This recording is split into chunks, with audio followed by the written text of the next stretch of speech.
Arturo Rodríguez, buenas tardes, Arturo. Buenas tardes, Julio. Qué gusto saludarte y qué gusto saludar a Arnoldo con una imagen muy nítida en esta ocasión. Parece No, que no, su no. proveeduría de internet y sus cámaras han recibido una Han inversión mejorado. importante en estos días. Sí.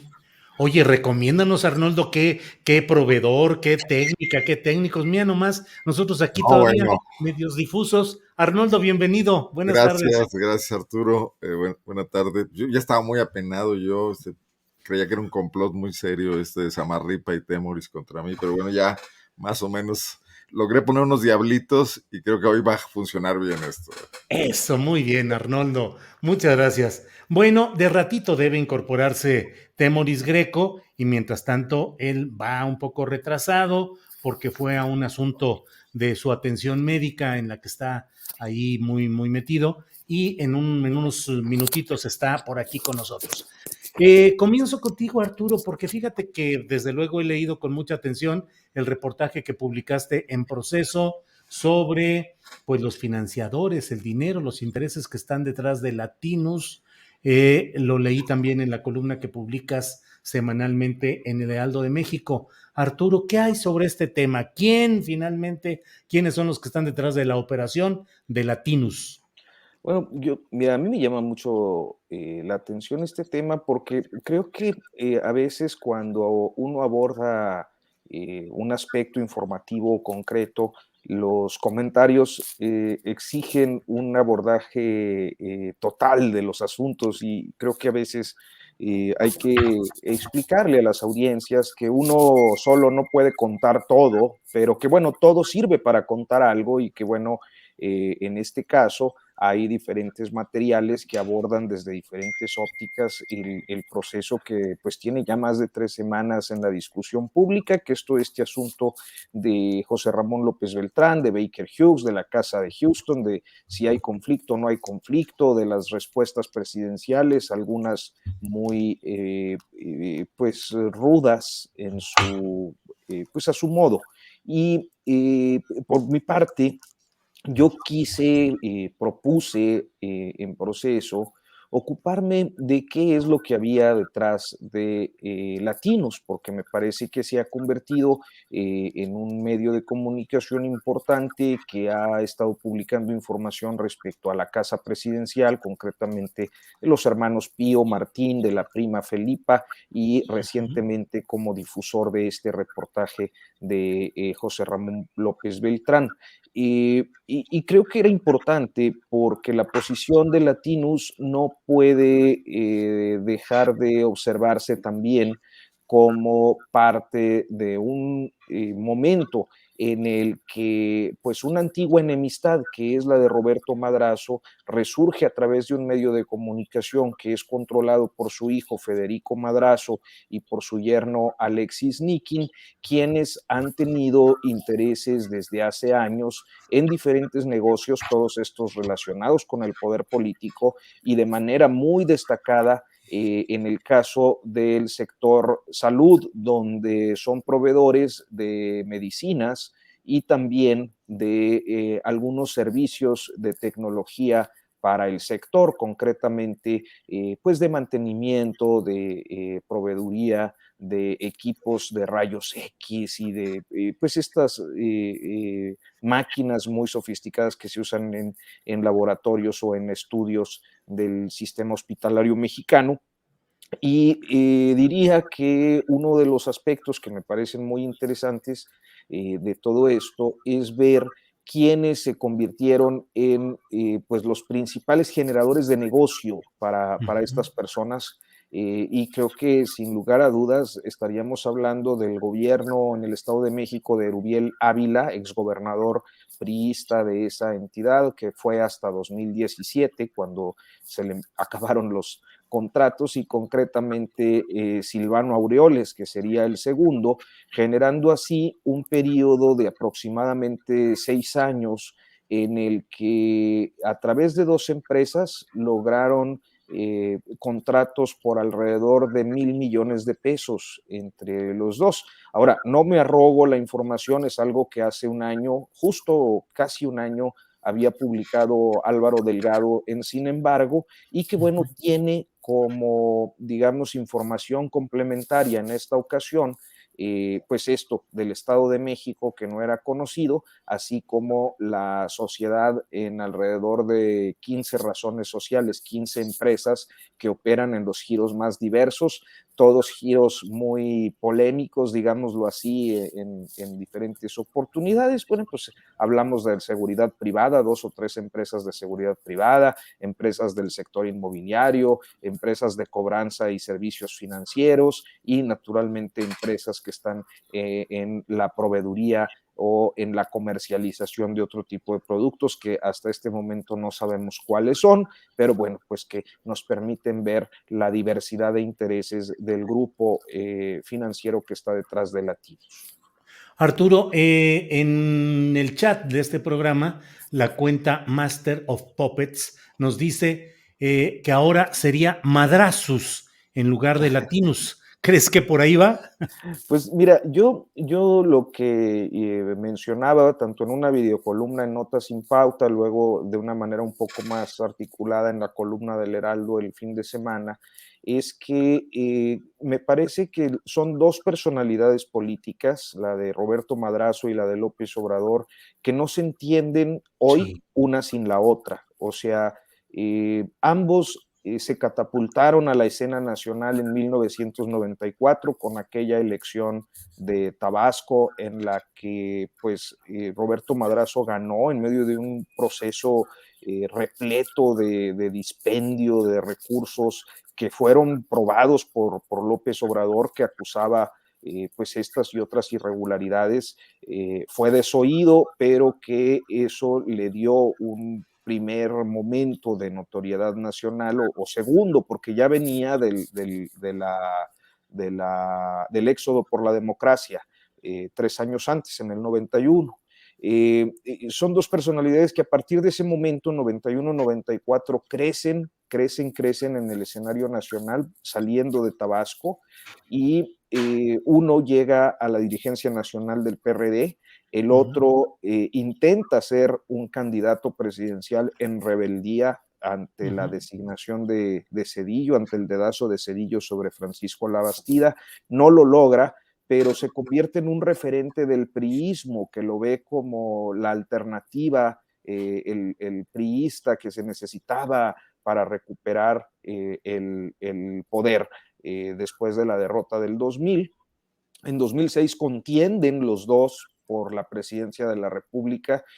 Hay una personalidad que me parece muy interesante en ese inter, que es Elba Gordillo, aliada de Madrazo, luego separada de Madrazo y operadora de una sangría de votos del PRI al PAN a fin de que López Obrador no llegara. Y luego en 2018 una aliada de López Obrador en esa oportunidad, que paradójicamente también reaparece por ahí con boda y anuncio de reincorporación a la vida Sí, política en medio de todo este escándalo entre Latinos y el sí. presidente López Obrador. Entonces, a veces pareciera uno que está viviendo cosas como de los 90, pero me Ajá. parece que para concluir, sí hay una rivalidad histórica que no podemos soslayar y con intereses muy grandes también Ujú. en esta situación que hemos estado observando y analizando e informándonos en estas 3 semanas, Julio. Arturo, muchas gracias por toda esta recreación histórica y todo este repaso a lo que ha sucedido en este tema. Arnoldo Cuellar, leía en PopLab, el portal que diriges en Guanajuato, leía acerca de un tema de esos que luego pues es necesario abordar, que es una acusación de violencia de género y en la cual está involucrado un familiar de un personaje importante de la política pues tanto ahí como a nivel nacional. ¿De qué se trata, Arnoldo? Así es, Julio. Bueno, antes que nada, qué repaso el de Arturo, ¿eh? Qué Sí, sí, serpientes y sí. escaleras de la política nacional. Digo, Se, plagiándome un poco a Salvador García Soto y el título de su columna, pero sin este tipo de revisiones no entenderíamos luego cierto aspecto subjetivo de lo que nos está ocurriendo ahora. En sí. efecto, Julio, un hijo de Juan Carlos Romero Hicks, uno de sus hijos más pequeños, tiene 10 hijos, Juan Carlos Romero Hicks ha sido gobernador de Guanajuato, senador, diputado federal, ahora líder de la bancada en el anterior periodo legislativo, la bancada panista. Está acusado por su pareja de haberla golpeado varias ocasiones, de abusos psicológicos, sexuales y de violencia física, una joven irapuatense. El tema no es reciente, ocurrió hace algunos meses. Entiendo que había algún tipo de acuerdos entre la familia Romero Hicks y la familia de la víctima, que ella de pronto decide romper e ir al Ministerio Público y denunciar porque cree que puede quedar impune la situación, según nos lo explicó. Y bueno, también yo lo que veo como un asunto público, independientemente de la cuestión de la víctima y de proteger el debido proceso, es una cuestión delicada. El hecho de que Juan Carlos Romero Hicks tomó, bueno, pues un papel aquí activo para internar a su hijo en un centro de rehabilitación, pero de alguna manera esto ha producido una sustracción a la acción de la justicia. No se ha presentado ya la primera audiencia. Según nos dice la víctima en una entrevista, una crónica amplia que publicó Verónica Espinosa, una reportera que ustedes dos conocen y que es muy acuciosa y particularmente experta en estos temas de violencia de género. Ella se siente amenazada porque ha recibido mensajes donde su pareja, Luigi Romero, no, el nombre debe ser Luis probablemente, le dice que no va a permitir que destruya la carrera política de su padre. Y entonces ya interviene la política.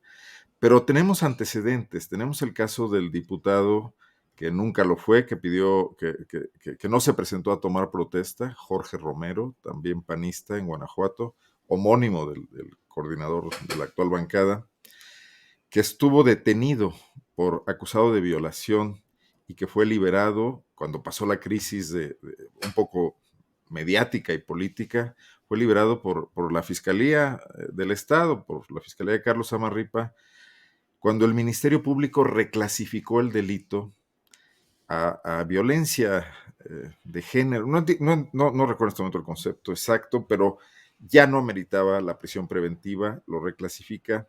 Y aquí hubo una discusión fuerte porque el Ministerio Público pareció dejar de ser el representante de la víctima para convertirse en el representante del acusado y favorecerlo, lo cual ha sido muy discutido. Pero no es la primera vez que vemos este tipo de cosas en la actuación de Carlos Samarripa con respecto a personajes protagónicos del panismo guanajuatense, y que también nos hace entender por qué los panistas aprecian tanto a este fiscal de ya 13 años en el cargo en Guanajuato. Hace un poco más de tiempo, 2017, si mal no recuerdo, el sobrino nieto de un destacado político protagonista de la política en Guanajuato desde los años 80, el gran promotor de Vicente Fox en su camino a la gubernatura y después a la presidencia, que es Elías Villegas Torres, empresario curtidor, a quien en Guanajuato lo identificamos mucho como el verdadero jefe del Yunque. Exactamente. El sobrino nieto de Elías Villegas asesinó a un guardia de discoteca en una juerga que se salió de control, y nunca pisó la cárcel. Primero estuvo prófugo algunos meses y cuando regresó le aplicaron todas las posibles beneficios de la ley, de la reforma actual penal, donde él pagó dinero, entregó bienes, pero se le facilitaron las cosas de forma absoluta para lograr una pena atenuada y luego lograr purgar por un homicidio que además fue alevoso, ni un solo día en la cárcel, ¿no? Y lo permite la ley, ni siquiera es algo que cuando te lo explican el proceso, claro que necesitas una fiscalía que esté pensando no en la víctima, no en hacer justicia, no en frenar la impunidad, sino en favorecer al que cometió el delito de alguna manera. Claro. Entonces se repiten estos casos y entonces entendemos perfectamente por qué esta víctima decide hacer mediático el asunto, subirle un poco el tono a su denuncia, porque cree que puede pasar otra vez lo mismo. Para empezar, claro, están tratando de manejar el tema como violencia intrafamiliar, el Ministerio Público, algo que ya no existe, algo que todas las convenciones internacionales que México ha firmado han dejado en claro que en el caso de la violencia de género no hay acuerdos, no Claro. puedes sentar en una mesa a la víctima, como era antes, ¿no? En los viejos DIFs, que regresabas a la víctima con el victimario a su casa diciéndole, bueno, es un problema entre ustedes, arreglen, etcétera, y esto terminaba muchas veces muy mal y explica muchos de los problemas que tenemos en ese sentido. Sí. Entonces, esto está pasando, y ya nomás para terminar, sí es delicado que un personaje que encabeza o que ha encabezado posiciones importantes en una oposición que en este momento está pidiendo o viendo muchas de las deficiencias del gobierno de López Obrador, intervenga con un hijo para sustraerlo a la acción de la justicia, empleando un poco o mucho sus conexiones políticas, ¿no? Y creo que esto nos trae a la memoria otras cosas que están pasando en este momento, Julio. Bueno, pues muchas gracias, Arnoldo Cuellar, por este tema interesante. Hemos pasado, ya están con nosotros aquí Temoris Greco. Temoris, buenas tardes. Hola, buenas tardes. Perdón por la tardanza. Fui a una revisión, bueno, lo que yo pensaba que era una revisión médica de la operación del ojo, pero no, en realidad fui a que me quitaran los puntos de sutura en el ojo. Yo ni siquiera sabía que los tenía ni que se podían hacer. Y entonces tomó más tiempo y fue un poquito incómodo, pero bueno, pero ya vine volando, corriendo como aquel personaje de la Guerra de las Galaxias. Qué profesionalismo el tuyo, mano. Debería estar reposando, supongo, ¿no? Bueno, sí. eso es para no revelar que en realidad estábamos, Samarripa y yo, intentando tumbarle los diablitos a Arnoldo, pero sí, no, pero sí parece que sí los tiene muy bien puestos. ¿Ya viste la calidad de imagen, la iluminación y la sonrisa de Arnoldo Cuellar, Sí, ahora sí como que dijo, para que vean. Sí. Oye, Temoris, ya hablamos abundantemente del tema de Roberto Madrazo, de Tabasco, de Latinos. Luego con Arnoldo Cuellar platicamos de un tema de violencia de género en Guanajuato, con apellidos de la política de aquel lugar, Romero Hicks, y en fin. Y ahora damos el brinco hacia el sideral sendero de la geopolítica y de lo que está pasando en Rusia. ¿Cómo ves lo que sucede allá? ¿Qué significa en ese mundo tan complicado de lo que se está poniendo en juego en aquella región, Temoris? Pues, o sea, es que hay que verlo a dos niveles, ¿no? Uno es, como mencionaste, el tema de la geopolítica, la lucha global por el poder. El imperio ruso llegó a su máxima expansión tras la Segunda Guerra Mundial, cuando no solamente incorporó varios territorios a la Unión Soviética como repúblicas federadas, sino también cuando colocó bajo su dominio diversos países de Europa del Este y de Asia, en donde intervenían militarmente cada vez que lo creían necesario. Y cuando se desploma la Unión Soviética en el 91, viene una etapa de contracción que Occidente, que era su enemigo tradicional, que Occidente aprovecha para meterse literalmente hasta la cocina.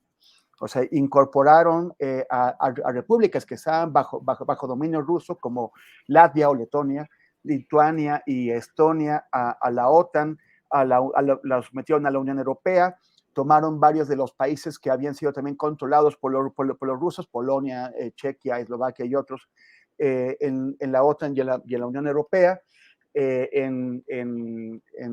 Por ejemplo, Kirguistán, en Asia Central, o Georgia, fueron también atraídas hacia la órbita occidental, y esto los rusos lo vieron como una intromisión. Es como si se metiera Rusia y de pronto tomara México o tomara Haití. O sea, es como si esto es mi patio trasero, ¿no?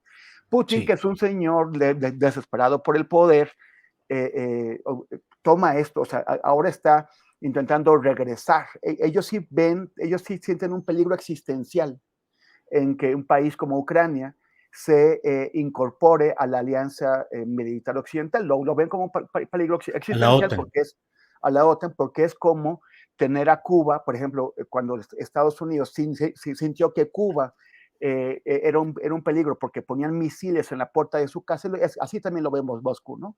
¿Cómo vas tú a incorporarlos a la OTAN si vas a tener esos misiles aquí en la puerta de la casa? Entonces es una lucha en donde además también ninguno de los dos siente o ve cómo ceder ante el otro. Si tú, por ejemplo, cedieras ante Putin diciendo, bueno, está bien, no invadas Ucrania, pero Ucrania nunca va a entrar a la OTAN, y pues Putin no se va a quedar contento con eso. Él realmente quisiera recuperar esa hegemonía que tenía cuando él era joven y él era agente de la KGB.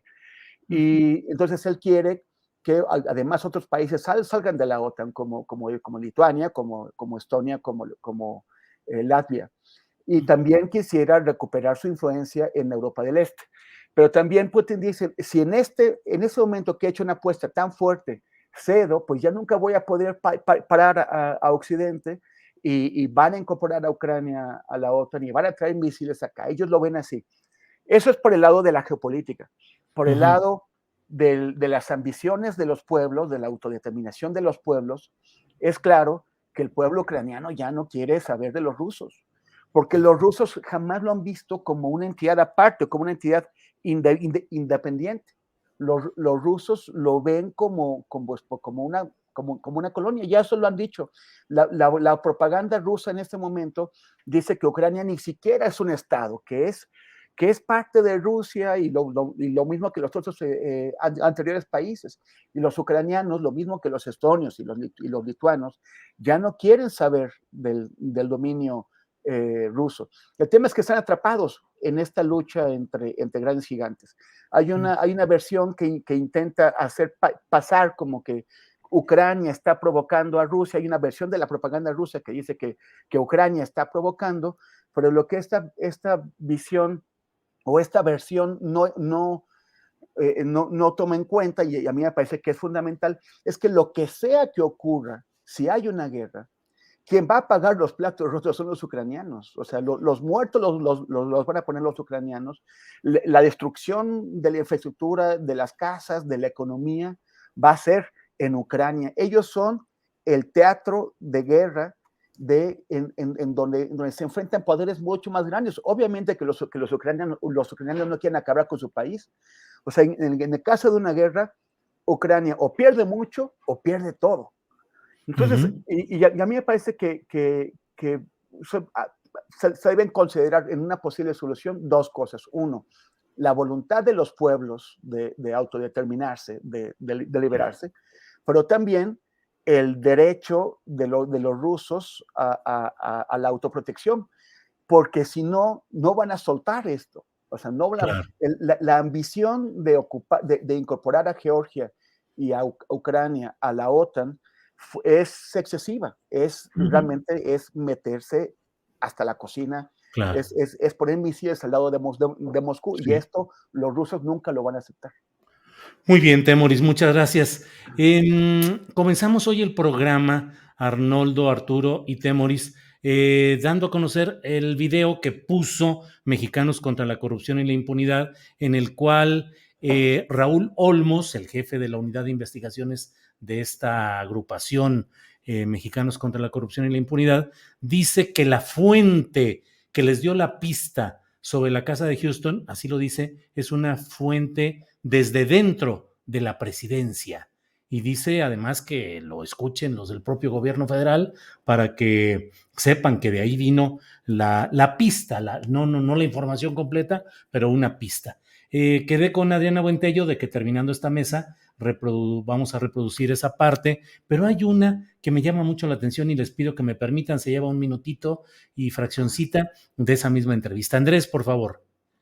¿Puedo interrumpir, Por favor. Darío? Bueno, Claro. enfatizar una cosa. Y yo le voy a hacerle una pregunta.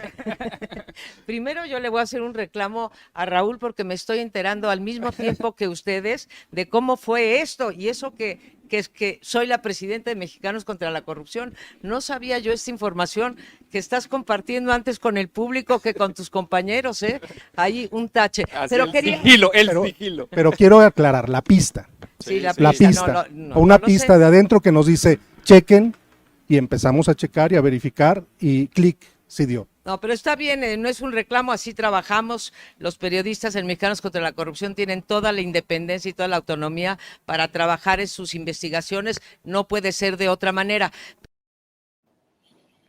Bueno, esa es una parte. La otra parte que quería compartir con ustedes, que no está en este segmento, es donde, ¿ya está la otra, Andrés? A ver, viene la siguiente, por favor.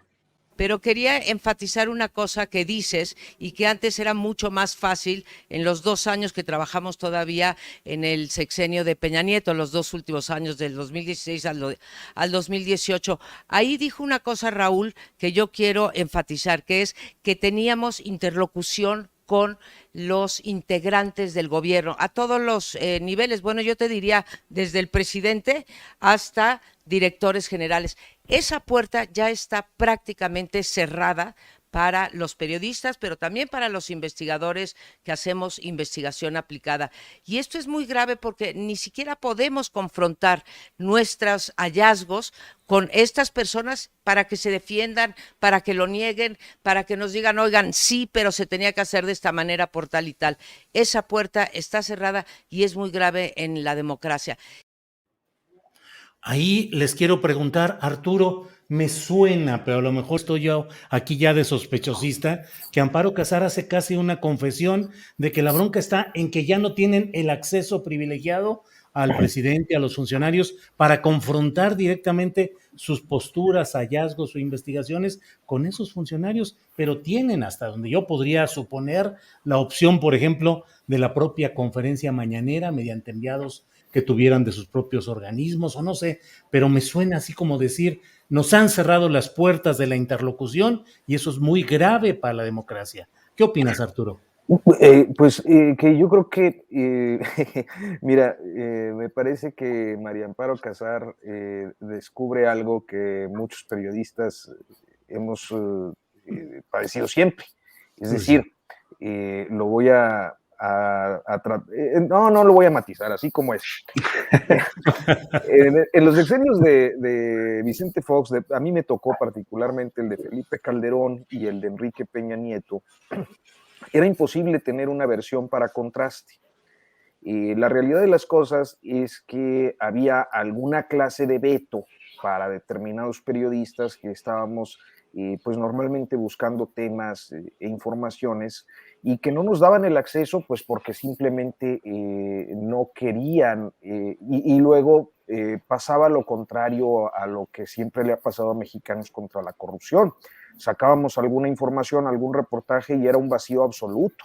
Nadie retomaba la información. Muchas veces en los libros de Don Julio, inclusive desde los años 80, está por ahí plasmado cómo era que las informaciones que se publicaban en proceso terminaban luego presentadas días después en otro medio de comunicación sin dar el debido crédito.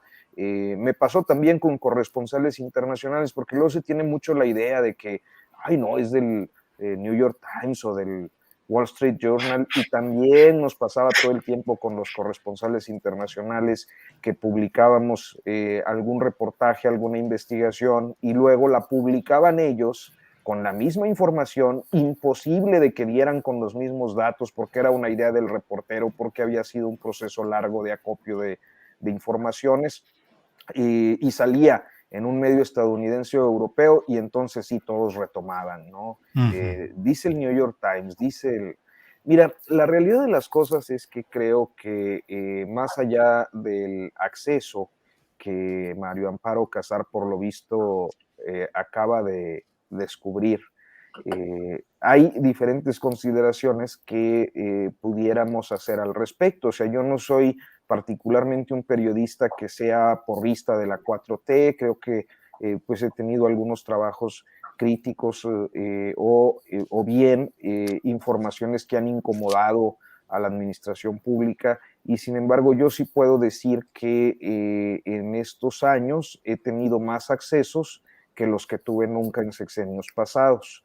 Y eso no es por ser porrista o ser un aplaudidor, sino porque hay otras condiciones de apertura que no existían en el pasado, pero sí ha sido una queja generalizada de muchos colegas que no logran contrastar informaciones, y me parece que eso es lo que refleja María Amparo Casar, que por otra parte pues fue muy próxima, no como, pues no sé como asesora, ¿no? De Santiago Krill y luego de Sí, Josefina coordinadora de Vázquez Mota, o asesores. sea, pues también cuando está uno de asesor a esos niveles, pues claro, los accesos son más fáciles.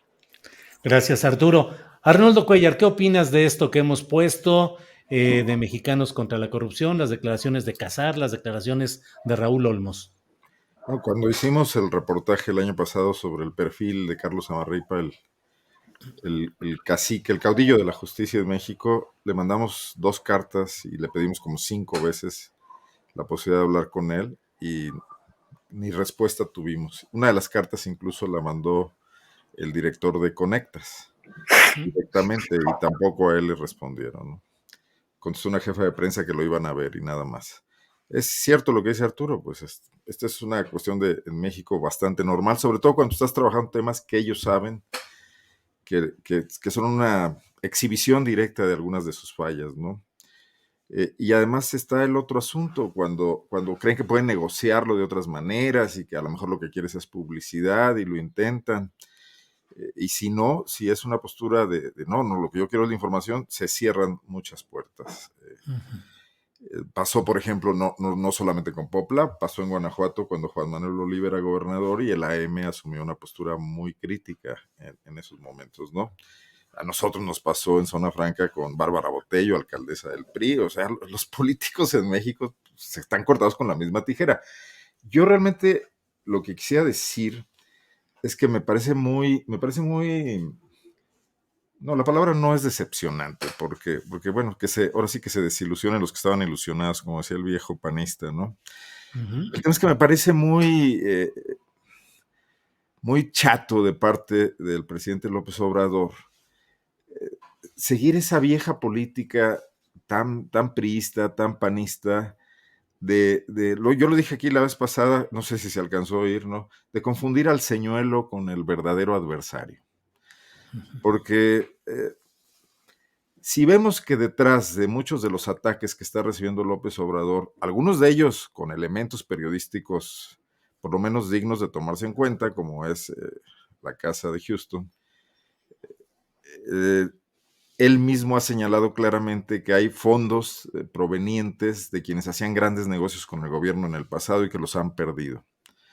Pero cuando Andrés Manuel López Obrador extendió aquel perdón desde su toma de posesión al pasado y decidió que ya no iba a investigar más, bueno, renunció a un instrumento político muy importante de transformación. Yo no digo que de coerción o de chantaje o de arrinconamiento de los adversarios políticos, sino de transparencia de la vida pública mexicana.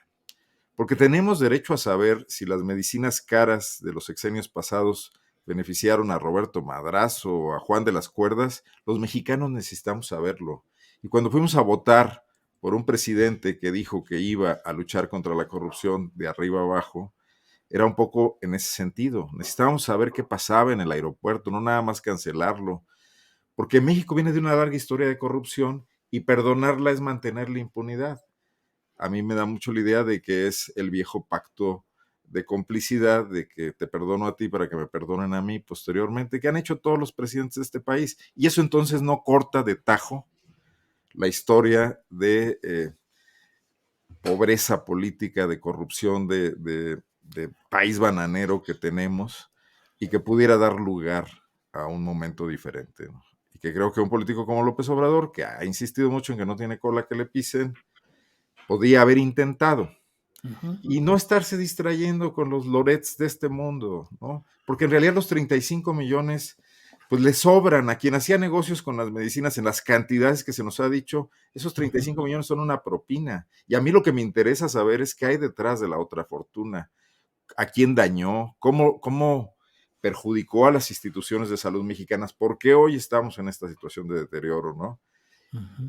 Entonces, sí siento que hay ahí, que se queda muchísimo a deber y que estamos empantanados en una discusión banal, baladí, importante desde luego, porque también hay que discutir el periodismo, hay que discutir muchas cosas, pero no estamos discutiendo lo de fondo definitivamente, nos estamos entreteniendo con lo que está encima del escenario, ¿no? Y no el sustrato.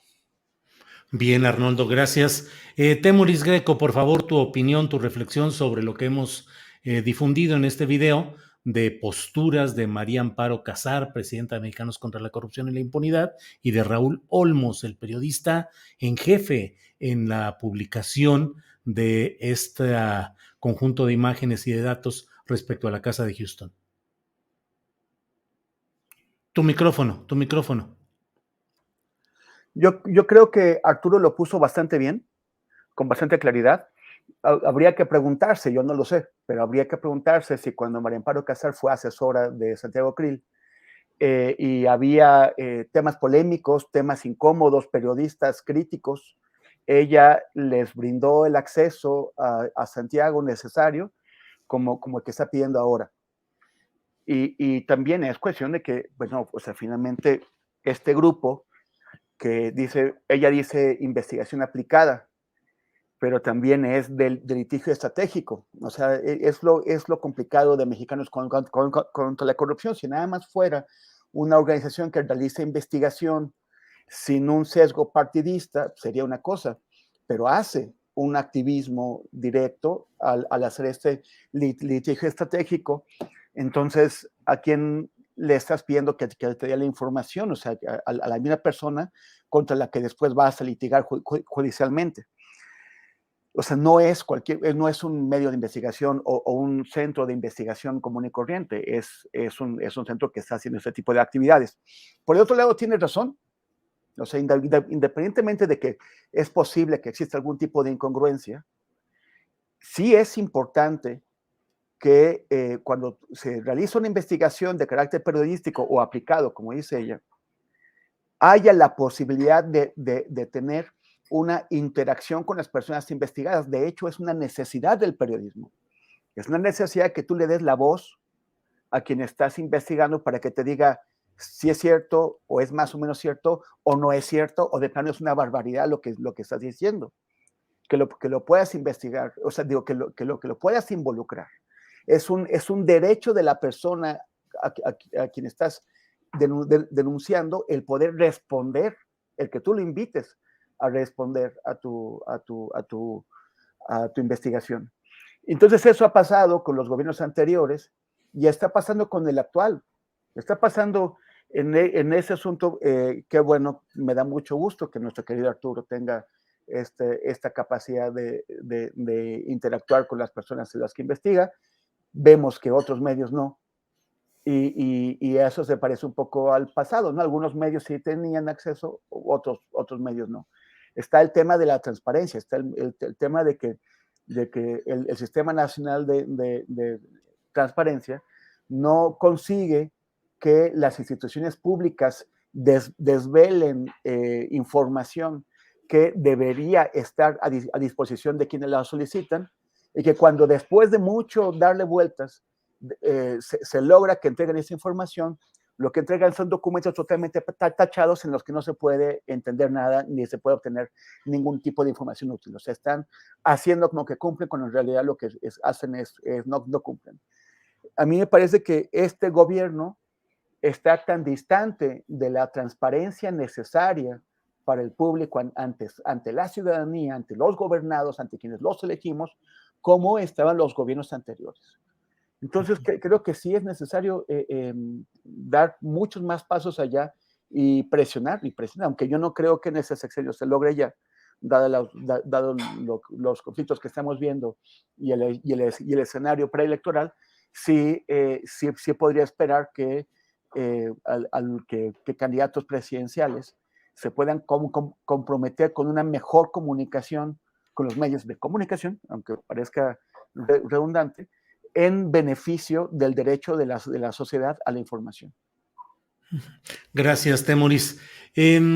Arturo, usted que es el hombre memorioso y que tiene la capacidad de hacer esas ligas y contextos, dinos, ¿qué opinas de este tema de Ignacio Ovalle, reaparecido luego de 28 años de estar fuera del Servicio Público Federal, que reaparece con el presidente López Obrador como director de Seguridad Alimentaria Mexicana, Segalmex, y el recuerdo de que él, Ovalle, que ahora está en el primer lugar de las irregularidades Segalmex, según la Auditoría Superior de la Federación, pues él fue director de Conasupo con Raúl Salinas como el verdadero operador, según mi punto de vista. Pero el maestro Rodríguez que nos diga, por favor, Arturo. No, por favor, Julio, me apenas. Tú eres No, pero es la verdad, tú eres bien auténticamente. memorioso y sabes, pero dinos, por favor, No, Arturo. bueno, mira, estamos hablando, a mí me sorprendió mucho la designación, me tocó hacer la nota cuando lo presentó allá en la Casa de Transición, todavía ahí en la Colonia Roma, donde soy la sede de Morena.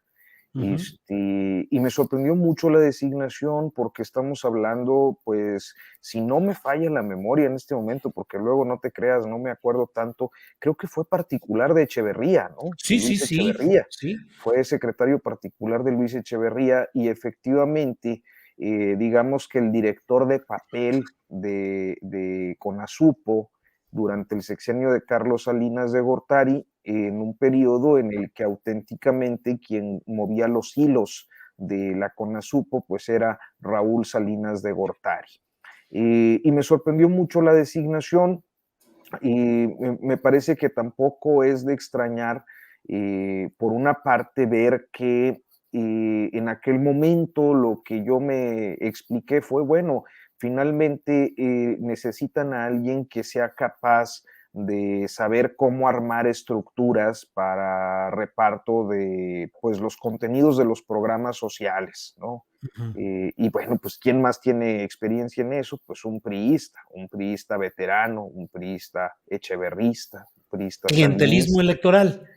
o clientelismo a secas, no necesariamente electoral. Yo Uh-huh. creo que las dádivas no siempre traen un propósito electoral, pero en ocasiones cuando se presenta la oportunidad, pues ahí se relacionan y creo que era una apuesta por eso. No me lo podía explicar de otra manera en aquel momento y hoy que lo vemos ya inmerso en el ojo del huracán, pues tampoco es de sorprendernos, ¿no?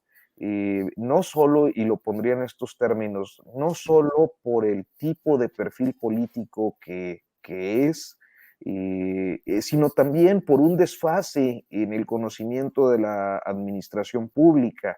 Yo creo que algo que le ha pasado mucho a los funcionarios de la 4T, no necesariamente por corrupción perversa, sino por corrupción negligente, digámoslo así, es tener un desconocimiento absoluto de la normatividad y de las condiciones en las que se operan las cosas, siendo mal pensados, pues sí, algunos están aprovechando los cargos públicos pues para hacer alguna tropelía, pero otros tantos quizás están en esta condición de ser muy poco duchos en el manejo de la administración pública, pues porque no han tenido experiencia o porque su experiencia se remonta allá hace unos 30 años, como sería el caso en el que además pudiéramos encontrar las dos, es decir, un acto auténticamente irregular o de corrupción ligado al desconocimiento de la normatividad que pues nos pone ante un claro ejemplo de irregularidad que ojalá en esta ocasión pues sí sirva como ejemplo, porque luego lo que ha hecho el presidente López Obrador es que cuando le salen malitos, pues nomás los echa del gobierno, pero no pasa nada, ¿no? Uh-huh. Gracias, Arturo Rodríguez.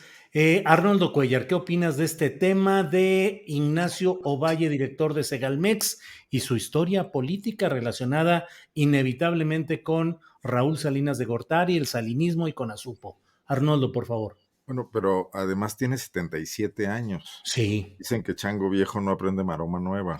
así es. Y la administración pública se ha vuelto muy complicada porque una manera en la que ha tenido el gobierno de ir simulando que hay controles y que se lucha contra la corrupción es aumentar el papeleo y muchas de las situaciones que un burócrata debe superar, debe llenar, debe justificar para que las contralorías estas, que no sirven para mucho, pero sí para esto, para entorpecer, alentar y no para combatir la corrupción, no debe entender o deben hacérsele muy complicadas con respecto a lo que él manejaba en otros tiempos. Y bueno, pues sí, seguramente muchas de estas irregularidades tendrían que ver con eso y no solamente con el tema de quizás desvíos, ¿no?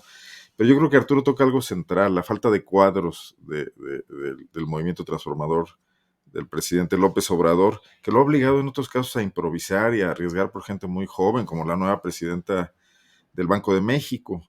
Eh, yo creo que, bueno, acordémonos de cuando, creo que esta anécdota todos la conocen, de cuando Fidel Castro hizo al Che Guevara el secretario de Economía del gobierno Sí. cubano porque entendió mal una de lo que él quería hacer, ¿no? Ujú. Él estaba hablando de una cosa y le entendieron otra, no recuerdo los términos de la anécdota, no tenía nada que ver y no sabía nada de economía y creo que fue un desastre. Pero tendrías que arriesgarte porque personajes así no van a transformar nada. Creo que ahí no hay definiciones, ¿no? No sabemos si se quiere generar un nuevo esquema de cuadros, si se está trabajando en eso. Parece que no, parece que Morena no está haciendo ningún semillero, pero tampoco en una reconversión de los viejos políticos para que adoptaran también otra óptica, no los veo, y sí veo que todo este tema de que López Obrador dé la cara por todo el gobierno, que las mañaneras sean la única manera de confrontar al gobierno, donde a menudo él no responde y dice que va a citar al funcionario el día siguiente, o que se está trabajando, o que se está avanzando, pero no hay datos concretos, le entregan un gran colchón a todos estos funcionarios. Mira, aquí en Guanajuato hicimos una investigación sobre un fraccionamiento que estaba afectando la Sierra de Santa Rosa, deforestando, y que era propiedad de un diputado panista federal de la pasada legislatura. Y cuando quisimos hablar con la gente de la Procuraduría Ambiental o de la Secretaría de Medio Ambiente en México, no había interlocutores. Para empezar, no había delegado. Había unos encargados de despacho que no querían hablar. Y en México, la encargada de prensa de la Semarnat estaba ahí desde tiempos, creo que de Julia Carabias, algo así, y bueno, naturalmente no se quiso comprometer a nada. Pero entonces ves que hay una desestructuración o desinstitucionalización de las dependencias que deberían estar atendiendo problemas de primerísima mano. El tema ambiental, por ejemplo, en el país, si tú lo sabes, Julio, con lo que has visto, y a ti te pasó con el tema de la Sierra de San Miguelito, las contradicciones que había ahí en las instancias oficiales, pues no están caminando. Y no todo se puede resolver con retórica. No se puede resolver la lucha contra la corrupción con retórica, no se puede resolver la transformación de un gobierno corrupto, burócrata, corporativo, patrimonialista, con pura retórica. Y no vemos en ningún lado que se estén produciendo algún tipo de soluciones. Y esto ya está en la recta de salida, ¿no? De alguna manera. Sí. Gracias, Arnold. En la sucesión presidencial, que todo lo complica. Sí. Gracias, Arnoldo. Temoris Greco, sobre este tema, tu punto de vista, por favor. Mira, tengo que confesar que apenas, o sea, esta mañana me fui a meter, estuve toda la mañana con las pupilas dilatadas, entonces antes de eso solamente pude revisar los titulares y sin clavarme mucho. Sí me parece que, bueno, es este otro caso de esta mezcla entre la experiencia de los changos viejos que no aprenden maromas y la de los jóvenes que no aprenden las maromas tampoco. Pero bueno, es preocupante porque, pues sí, los cuadros están concentrados en los partidos que ya gobernaron, en el PRI sobre todo, pero también en el PAN, y la izquierda no parece hacer énfasis en esta formación de cuadros necesaria. Pero se me pasó del tema anterior, se me pasó comentar algo, otro ángulo, que Sí. es el de que, o sea, Raúl Olmos dice, me buscó alguien del gobierno de alto nivel y me pasó esta información. Le dio la pista. Pues sí, pero qué bomba arrojó, ¿no? Es una granada sin perno adentro del gobierno. Porque, o sea, para el presidente de la República, ya se ha comentado muchas veces, es fundamental el tema de la lealtad completa de su equipo. Él ha dicho que le importa más la honestidad, que yo creo que aquí también se equipara a lealtad hacia el presidente, que eso es 90% honestidad y 10% experiencia. Lo que está haciendo es decirle, están traicionando a tus hijos y la traición vino desde adentro de tu círculo cercano. Si Andrés Manuel se cree esto, y es desconfiadón, si Andrés Manuel se cree esto, va a estar preguntándose, va a estar viendo a sus ministros, a sus secretarios, a la gente alrededor de él, a todos con ojos de sospecha y de quién está. O sea, si esto es cierto, es grave porque indica una fisura, una fisura pues traidora, porque realmente que tú filtres esta información no es una información que sea una cosa gravísima de trascendencia, pero sí es algo que que tira a la línea de flotación del presidente, que es su credibilidad. Entonces, Bien. a mí me parece que sí es grave. El presidente, si se lo toma en serio, va a ponerse nervioso, y si sí es cierto, pues entonces, ¿qué es lo que está pasando adentro? Bien, Temoris, gracias. Son las 2 de la tarde con 53 minutos. Les recuerdo a quienes nos acompañan en el programa que Adriana Buentello y un servidor vamos a poner los videos, los segmentos de esta parte de lo que dijo hoy el Estado Mayor de Mexicanos contra la Corrupción y la Impunidad. Bueno, no, el Estado Mayor no, porque faltaba el verdadero jefe, que es Claudio X González, que ya no está formalmente en la dirección de Mexicanos contra la Corrupción, pero pues que todo apunta a que es el mando verdadero. Bueno, Arturo Rodríguez, pues llega el momento de los postrecitos. ¿De qué nos desea usted hablar ya en esta parte final? Arturo, por favor. Híjole, pues no sé, mira, creo que muy brevemente comentar que hay una discusión, dentro de la discusión general hay subdiscusiones, ¿no? Y creo que una de estas ha sido lo relacionado a los ingresos de los periodistas y de los comunicadores, que a mí me provoca una emoción encontrada, porque por una parte auténticamente creo que, bueno, pues el secreto de nuestras actividades, es decir, de nuestros ingresos, como el de cualquier otro ciudadano que no recibe recursos públicos, pues es un derecho, es una garantía.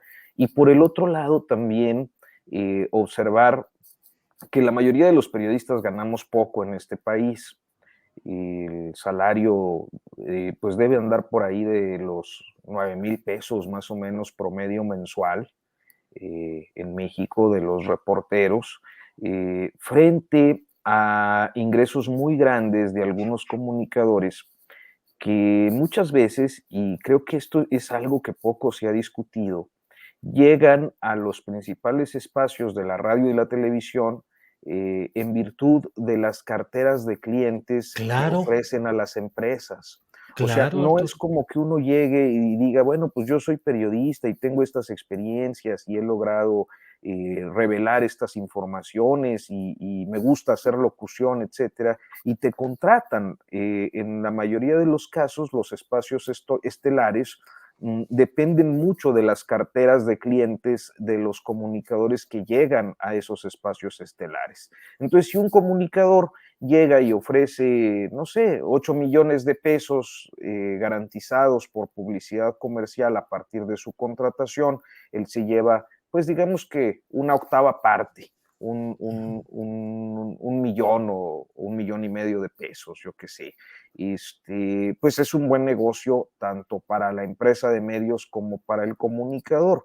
Y naturalmente eso tiene implicaciones en las definiciones editoriales, en el abordaje de los asuntos, especialmente hoy, en estos años en los que la publicidad oficial se ha disminuido de una manera dramática y hoy veíamos al presidente diciendo que la podía disminuir todavía más para dedicar un fondo para la seguridad social de periodistas pobres. Yo creo que no le alcanza con todo el presupuesto de todo, porque la mayoría de los periodistas somos pobres. Entonces, creo que sí son temas que se tienen que discutir en aras también de un mejoramiento de la calidad del periodismo en México.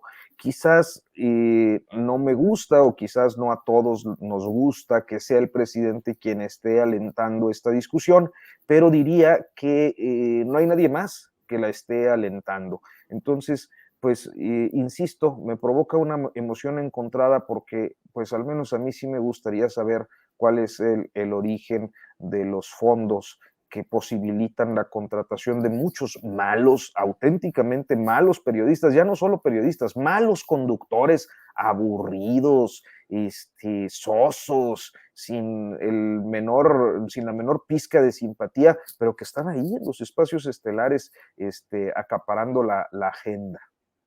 Suscribo todo lo que dices, Arturo. Durante el tiempo en el que estuve como director editorial de Radio Centro, me di cuenta también de cómo algunas personas se llevaban su paquete de anunciantes y a las pocas horas, casi a las pocas horas, ya estaban recontratados, pues no tanto por la calidad periodística ni por la audiencia, sino por ese portafolio de anunciantes que obviamente apostaban por ese tipo de periodismo, por ese enfoque, por ese abordaje de los asuntos nacionales a conveniencia de sus empresarios, y entonces podían moverse y al mismo tiempo se iban de la octava porque decían, no, es que no nos gusta lo que está pasando y preferimos llevarnos toda nuestra publicidad a otros lados. Efectivamente es un tema fundamental, Arturo. Bueno, pues tú lo conoces mejor que yo, y yo nada más acentuaría la diferencia en lo que la mayoría de los periodistas tienen como ingreso y la forma de vida de la mayoría de los periodistas, auténticamente periodistas reporteros, respecto a estas personalidades, figurones, y que ya, mira, ya me imaginé quién, pero no voy a decir. Arnoldo Cuellar, sálvanos de este momento y dinos por favor lo que quieras en esta parte de los postrecitos.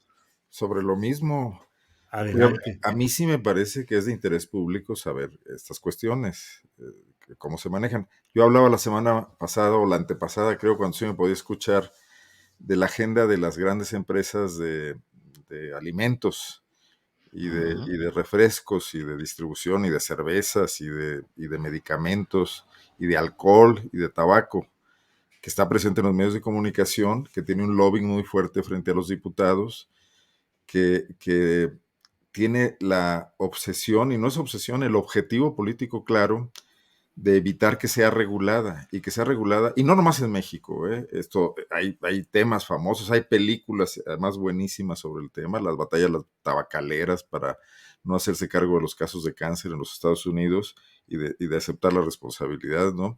De su publicidad engañosa, de los productos que adicionan. Por ejemplo, yo no sé si ustedes sepan que las grasas trans, que es con las que la mayoría de los productos de todo tipo, todas las comidas chatarra y los alimentos, las TV dinners y todo, son procesadas.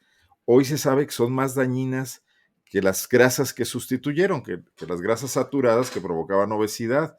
Hoy hay investigaciones serias que hablan de que las grasas trans están en el origen de padecimientos mucho más severos, incluso discapacidades como, bueno, no quiero cometer una equivocación, pero temas más drásticos de enfermedades que están surgiendo hoy y que se van detectando y que son cuadros para los cuales, por ejemplo, los programas de salud públicos no tienen ninguna manera de abordarlos, pero el origen estaría en ir a evitar que una industria, por hacer utilidades y por hacer ganancias, se esté dañando a sus clientes, que además pagan por ello, ¿no? Y es el gobierno y son las instancias públicas de vigilancia en salud, en comercio, en defensa del consumidor, quienes tendrían que estar vigilando esto, y serían los legisladores los que también tendrían que estar atentos al tema. Bueno, pues lo que gastan las tabacaleras y lo que cuando se aprobó el tema de los espacios libres de humo, el cabildeo que se hizo ahí para retrasarlo, es brutal, y ahí estamos muchos comunicadores en medio de esto, siendo parte de este juego de intereses. Entonces, sí es importante, si vamos a transparentarlo todo, pues que todo salga a la luz. Hay muchos temas de interés público, en el mejor sentido de la palabra, que podrían estarse explicando por ello, y más en un país como este, que tiene una historia de un siglo de prensa no independiente. Gracias, Arnoldo. Temoris Greco, te toca cerrar esta mesa, por favor, con tu reflexión final, con el postre de lo que desees agregar. Por favor, Temoris. Pues nada más comentar que en Colombia, esta Colombia que todavía no se termina de deshacer del uribismo, de la extrema derecha, esta Colombia plagada por una violencia, una derecha hiperviolenta, de esta que sigue con tantos problemas y con tantos retrasos de un conservadurismo atroz, acaba la Suprema Corte de aprobar, de determinar que el aborto hasta las 24 semanas es legal. Y eso a los 6 meses. 24 semanas, ¿no? Sí, que son 6 meses. Ajá. Sí, que son 6 meses. Y ya lo aprobó hace poquito tiempo Argentina, en Cuba también está, pero México, bueno, sí, a México se puso a la vanguardia en 2007, cuando se aprobó aquí, hasta las 13 semanas, pero después vino esta ofensiva tremenda en los estados para anular en la mayoría de ellos las causales que tradicionalmente sí permitían que una mujer tomara esa decisión. Y nos hemos quedado estancados. Yo creo que sí es importante volver a señalar esta importante causa, volver a insistir en que, o sea, no es algo que a la 4T le interese en este momento, pero podría ser en el próximo sexenio, en un próximo gobierno que recupere las causas progresistas, aquellas causas progresistas que este gobierno ha dejado de lado. Entonces, bueno, me parece muy importante, quiero aplaudir a la Suprema Corte de Colombia por esto, y también recordar, antes de irnos, que nos sigan a tus colaboradores, a tus compañeros aquí en esta mesa, y en mi caso en Facebook como facebook.com/Temoris y Twitter e Instagram como @Temoris. Muy bien, Temoris, muchas gracias. Arturo Rodríguez, gracias por todo, gracias por el análisis, gracias por el contexto, gracias, Arturo. Hombre, gracias a ti. Yo nada más quiero agregar muy brevemente que ahora que Arnoldo ya se ve bien, tuvo hasta comentarios muy coquetos ahí en el chat, diciéndole que qué guapo. Sí. Abusa, Temoris. Va a ser una amnistía. Y pues me da mucho gusto que esté por acá Temoris ya rehabilitándose bien. Y hay por ahí también en el chat preguntas de que si esos lentes los vas a rifar ahora que te alivianes. Yo nomás pues llevo el mensaje de las audiencias. Los heredó de José Feliciano.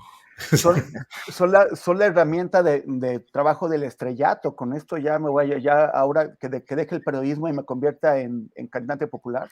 Está bien, para que no sepan qué estás mirando. Le hace falta un heredero a Rodrigo González. Los invitaré a ustedes y a todo el público a mi primer concierto en el Palacio de los Deportes. ¡Órale, eso! Y sumamos a Fernando Rivera Calderón y vamos tendiendo puentes transversales aquí entre las mesas, ¿no? Sí. El maestro Horacio Franco para sí, que haga toda la dirección artística. Hombre, armamos todo. Arturo, como siempre, muchas gracias y buenas tardes. Gracias. Arnoldo Cuellar, gracias y buenas tardes. Gracias, Julio. Nomás decir rápidamente que pues se ve que la puerta no está tan cerrada, la de Palacio Nacional para mexicanos, si logró salir esa filtración a la que hacía alusión Raúl Olmos, y que creo que puede haber sospechosos que ya están fuera, Temoris, a lo mejor no son los que siguen adentro, ¿eh? Pues por eso es la pregunta, ahora todo el mundo se está preguntando quién, y ya están viéndose unos a otros así. Sí, bueno, dando por hecho que efectivamente haya surgido en el supuesto de que eso sea cierto. Así es. Temoris, gracias y buenas tardes. Julio, Arnoldo, Arturo, muchas gracias. Nos vemos el próximo martes. Espero verlos mejor el próximo martes. Esperamos que así sea, que nos veamos mejor. Gracias. Hasta el próximo martes. Mejorando, Temoris. Saludos, Julio y Arturo. Gracias. Hasta luego.